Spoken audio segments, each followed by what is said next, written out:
Bom dia, que a graça e a paz do Senhor Jesus Cristo esteja com todos nós nesta manhã bonita de janeiro de 2022. Custou, mas chegamos nele, né? E estamos enfrentando esse mês de janeiro com esse calor. Que Deus esteja abençoando a vida de cada irmão, cada irmã nesta manhã, né? Respectivamente com a sua família. Louvamos a Deus por esta oportunidade que Ele nos concede de estarmos reunidos espiritualmente e louvamos a Deus pela oportunidade de estudar a palavra e aprender a palavra de Deus a cada dia um pouquinho. Hoje nós vamos falar sobre a carta de Paulo a Filemon, né? Essa carta que ele pede para receber Onésimo como filho de Paulo na fé. Que recebendo Onésimo era como se estivesse recebendo Paulo. Imagina um de nós receber uma carta do apóstolo Paulo fazendo um desses pedidos. Imagina, que coisa boa. E depois então essa carta ela tornou pública, sendo lida nas igrejas para mostrar como Deus ele é bondoso e ele transforma as pessoas. Mesmo as que erram, Deus perdoa. Às vezes os homens não perdoam. Às vezes os homens ainda ficam olhando de lado, ainda ficam um pouco receoso. E talvez fique a vida toda receoso com a pessoa. Mas Deus sonda os nossos corações. E Deus verdadeiramente perdoa os nossos pecados. Abra sua Bíblia na carta de Paulo a Filemon, no versículos de número 10 e 11. Só tem um capítulo, né? Então nós vamos estar lendo os versículos 10 e o versículo 11, que diz assim: Apelo em favor de meu filho Onésimo, que gerei enquanto estava preso. Ele antes era inútil para você, mas agora é útil, tanto para você quanto para mim.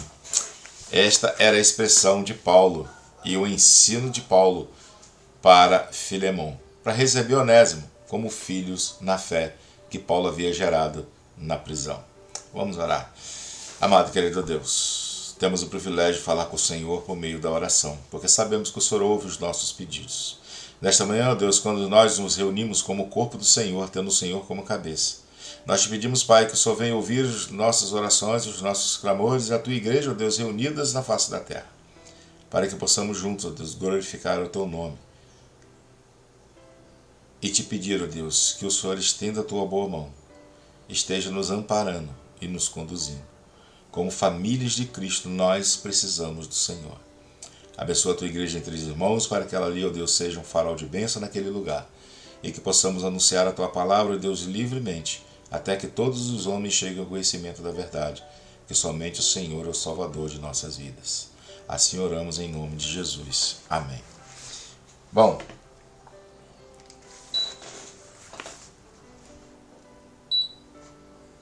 o amigo próximo, esse é o tema da nossa mensagem. Filemon era amigo próximo de Paulo. Eles tinham intimidade, amizade. Paulo já havia frequentado a igreja que ficava na casa de Filemon. Então havia uma intimidade entre eles. Mas esse escravo fugitivo, que causou um dano a Filemon, ele foge da presença de Filemon e ele vai até Paulo. A palavra não diz que ele já era convertido, mas tudo indica que ele se converteu diante da mensagem de Paulo. E Paulo, confiando na sua sinceridade e conversão, ele encaminha de volta para Filemon e pede para recebê-lo, como recebe um filho. Filho este que foi gerado na fé no cárcere de Paulo. Esta carta, então, ela é endereçada a Filemon e à igreja que se reunia na sua casa. E é a mais breve das cartas paulinas, embora pareça ser um bilhete pessoal, escrita entre o ano de 61 e 62 depois de Cristo, é considerada uma epístola, isto é, um documento escrito para ser ouvido em público. Essa epístola deve ser vista não tanto como uma carta particular de Paulo como indivíduo, mas sim como uma carta apostólica acerca de uma questão pessoal. Uma carta a uma igreja incorporando ou abrangendo uma carta a um indivíduo. Resume-se em um apelo feito a Filemon, para que fosse afável com um escravo chamado Onésimo, que fugiu do seu senhor que morava em Colossos. Por ter cometido um ato injusto, talvez furtado algum dinheiro ou algo de valor. Onésimo, de alguma forma, encontrava-se com Paulo, ou como companheiro de prisão, pequeno, ou porque buscava refúgio em sua companhia. Paulo envia Onésimo agora, já arrependido, de volta a Filemon, seu legítimo dono, com a carta que estudamos agora. Então seu desejo era que recebesse de boa vontade, perdoando o delito, que possivelmente libertando-o. Perdoar um escravo criminoso era algo surpreendente. O pedido de Paulo era revolucionário para aquela época, pois o tratamento de escravo fugitivo era castigos violentos, mas era um pedido também ousado, e para isso tinha que usar uma linguagem suave. O estudo dessa carta nos mostra que as pessoas podem mudar e precisam de uma nova chance na vida. Mas também como a igreja deve lidar com as questões sociais. Importante notar que Paulo não se limita a um simples pedido sobre a vida de um indivíduo por razões de direitos humanos. Na verdade, ele não faz nenhum apelo sobre os direitos de cada um. O apelo de Paulo se baseia na compaixão cristã. E lembra a Filemon que ele é devedor do próprio Paulo, mas lhe deve a salvação pela pregação do Evangelho.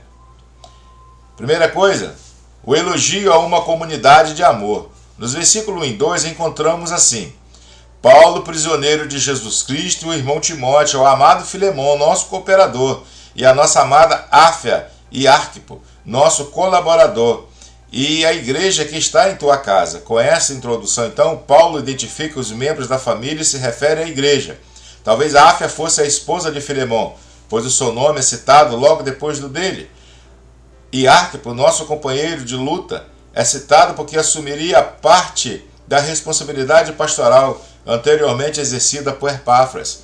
O agradecimento a Deus é um elogio à vida cristã que aqueles irmãos levavam, e Paulo vai falar nesse tom para toda a epístola. Alguns termos relacionados com amor, comunhão, companheiro, bondade e coração são respeitados na carta. Embora pareça um assunto pessoal, trata-se da verdade de algo que dizia respeito à comunidade toda.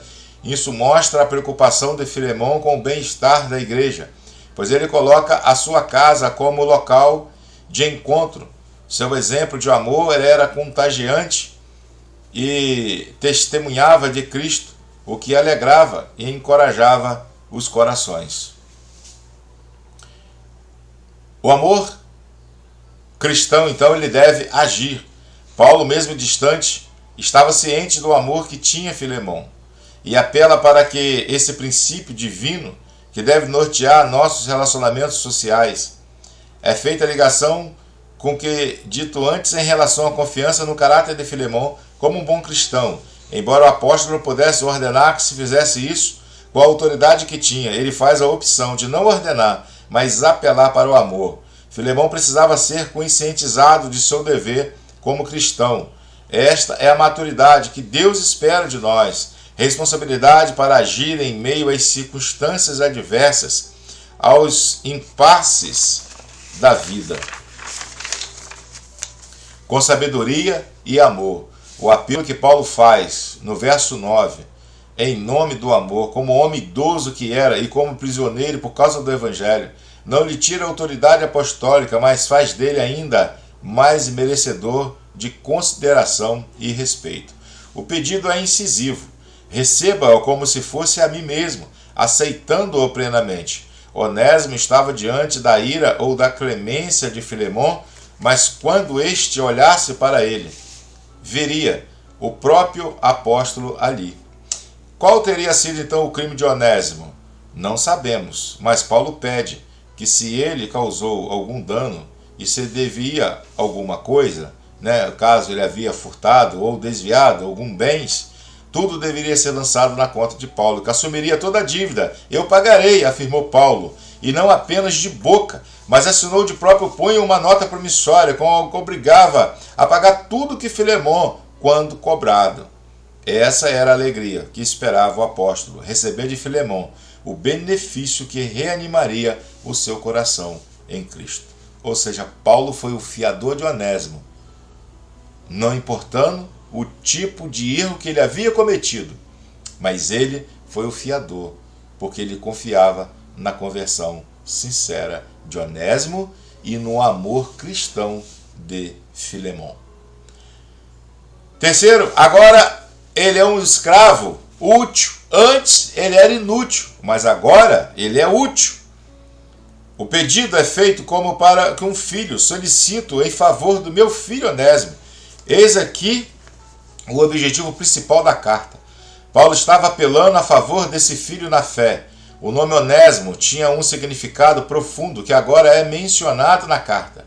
Era um nome comum para escravo, pois escravos sem nome recebiam essa identificação, ou seja, útil.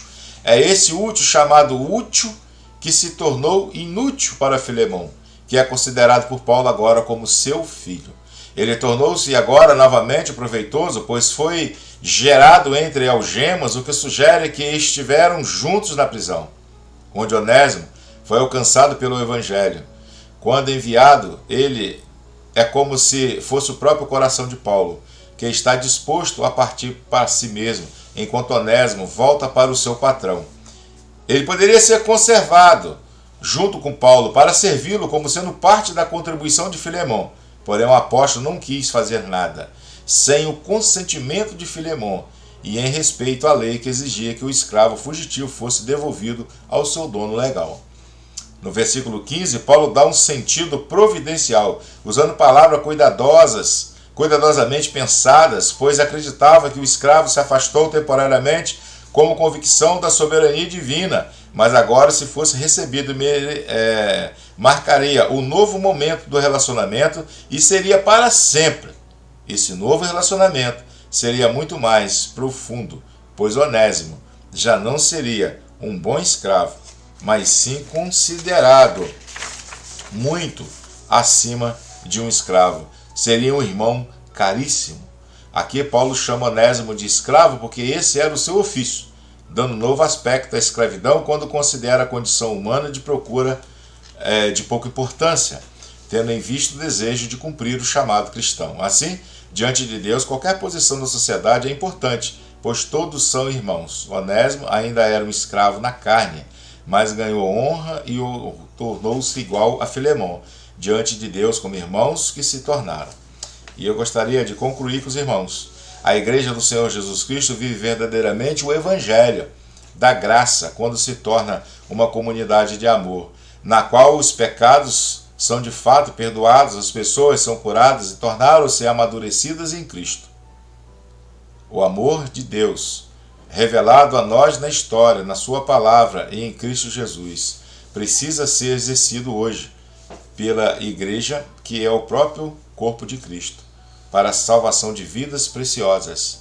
Quando o Evangelho é pregado no poder do Espírito Santo, vidas são transformadas para a glória de Deus e pessoas aparentemente inúteis se reencontram com Deus, consigo mesmo e com os outros, passando a viver a nova vida em Cristo, se tornando assim úteis para o seu meio em que vive. Como podemos ser instrumentos da reconciliação, como foi Paulo entre Filemão e Onésimo?